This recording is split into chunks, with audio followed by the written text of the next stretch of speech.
ഇന്നത്തെ കഥ വീട്ടിലിരുന്നിട്ടല്ല, ഒരു സ്ഥലം വരെ നമുക്ക് പോകാനുണ്ട്. എങ്ങോട്ടാ ഈ കെട്ടും കിടക്കൊക്കെ എടുത്ത് പോണേന്നല്ലേ? അങ്ങനെ തിരക്ക് കൂട്ടിയാൽ എങ്ങനെയാ? ഞാൻ പതുക്കെ പറഞ്ഞു തരാം. ഈ യാത്രയില് മനസ്സുകൊണ്ടെങ്കിലും നിങ്ങൾ എല്ലാവരും എന്റെ കൂടെ ഉണ്ടല്ലോ. അപ്പൊ നമുക്ക് പോയാലോ?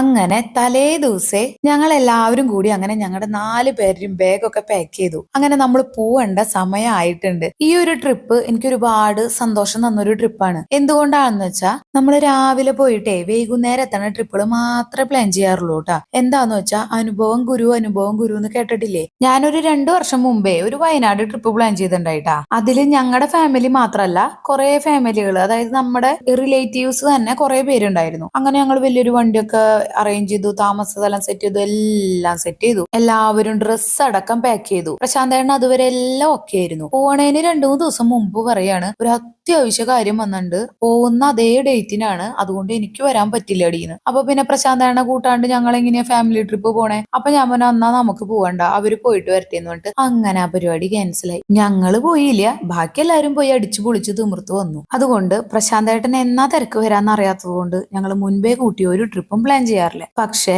ഈ ഒരു ട്രിപ്പിന്റെ കാര്യം പറഞ്ഞപ്പോ പ്രശാന്തേട്ടൻ കണ്ണും പൂട്ടി ഓക്കെ പറഞ്ഞു. എന്തുകൊണ്ടാന്നല്ലേ? ഈ പ്രകൃതി ഭംഗിയൊക്കെ ഒന്ന് നോക്കിയേ. അവിടേക്ക് പോകുന്ന വഴിയത് എല്ലാവിടെയും വെള്ളച്ചാട്ടവും വെള്ളം ഒഴുകുന്ന കുഞ്ഞു കുഞ്ഞു അരുവികളും ഒരുപാട് ഭംഗിയുള്ള മലകളും ഒക്കെയുള്ള ഒരു സ്ഥലം. പോരാത്തതിന് അവിടെ ആന ഇറങ്ങും എന്നുള്ള ബോർഡ് വെച്ചിട്ടുണ്ട്. ബോർഡ് മാത്രല്ലാട്ടാ, തെളിവിന് ആനക്കുട്ടന്മാര് ആനപ്പിണ്ടോട്ടാ പോയേക്കണേ. ഈ ട്രിപ്പില് ഞങ്ങള് മാത്രല്ലാട്ടാ, ഞങ്ങളുടെ രമ്യ ചേച്ചിയും രമേശ് ഏട്ടനും മണിക്കുട്ടിയും കൂടി ഞങ്ങളുടെ കൂടെ ഉണ്ട് കേട്ടാ. അതുകൊണ്ട് തന്നെ ഈ ട്രിപ്പ് ഒന്നും കൂടി ഒന്ന് സ്പെഷ്യലാണ്. അങ്ങനെ നമ്മൾ നമ്മുടെ സ്ഥലത്ത് എത്തിയിട്ടുണ്ട് കേട്ടാ. ഈ സ്ഥലം കണ്ടപ്പോ ചിലർക്കൊക്കെ കാര്യം മനസ്സിലായിട്ടുണ്ടാവും അല്ലെ? നമ്മൾ കുറെ റീൽസിലൊക്കെ കണ്ടിട്ടില്ലേ? അതന്നെ, അങ്ങ് മലമുകളിൽ ഒരു റിസോർട്ട്, സ്വർഗം പോലൊരു സ്ഥലം, മാമലക്കണ്ടം മരം റിസോർട്ടിക്കാണ് നമ്മൾ എത്തിയേക്കണേ മക്കളെ. അതിന്റെ ഒന്നും ഭംഗിയൊന്നും നിങ്ങൾ കണ്ടേ? അവിടെ നിന്നിട്ട് എങ്ങോട്ട് നോക്കിയാലും കോട പൊതിഞ്ഞു നിൽക്കണ മലനിരകളാ കാണാനുള്ളത്. ഓ എന്റെ ദൈവമേ, അത്ര അടിപൊളി സ്ഥലം. നമ്മളവിടെ ചെന്ന് കയറിയപ്പോ തന്നെ ഏലക്കായയുടെ മാലയൊക്കെ ഇട്ട് കുറിയൊക്കെ തൊടിയിപ്പിച്ച് നമുക്കൊരു ഭയങ്കര ഒരു വാം വെൽക്കം ആയിട്ട് കുറച്ച് അവിടുത്തെ സ്റ്റാഫുകളും,